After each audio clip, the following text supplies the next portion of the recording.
Hotels are meant to be a place of rest, but for some guests, their stays turn into unforgettable nightmares. Tonight, I'll share with you 3 true hotel horror stories that will make you double-check the lock on your door the next time you check in. Story 1. The room that wasn't empty. I was traveling cross-country and booked a cheap hotel for the night. The receptionist gave me a key to room 204. When I unlocked the door, the room was completely dark. I flipped the light switch, and to my shock, there was an old man already sitting inside in the corner chair, just staring at me. I panicked, apologized, and ran back to the front desk. But when I explained, the receptionist looked pale. She said, "That's impossible. Room 204 hasn't been rented out in weeks." When we went back together, the room was empty. No man, no chair in the corner, just an unmade bed.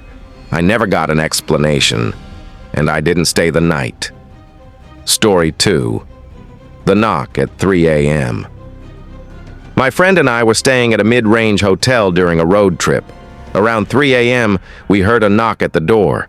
Half asleep, I asked who it was. A man's voice said, "Housekeeping," which didn't make sense at that hour. When we didn't answer, the knocking got louder, then more aggressive, like someone was trying to break in.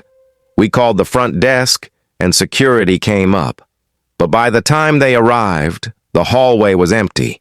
The cameras showed a man in a hoodie pacing outside our door for almost 10 minutes.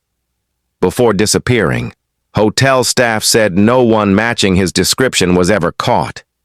To this day, I wonder what would have happened if we had opened that door. Story 3. The mirror in room 6. I once stayed at a historic inn while on a business trip. The room looked normal except for one thing: a large old mirror facing the bed. That night, I kept waking up with the feeling that someone was watching me.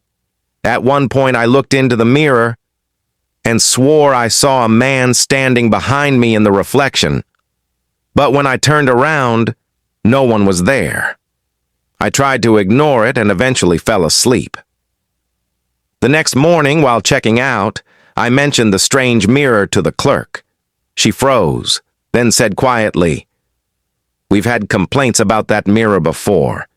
Guests say they see people in it, but there's no one there." Needless to say, I'll never stay in that hotel again. Hotels are supposed to be safe, welcoming places, but these stories remind us that sometimes, behind closed doors, not everything is what it seems. So the next time you book a stay, remember, the real nightmare might begin after check-in.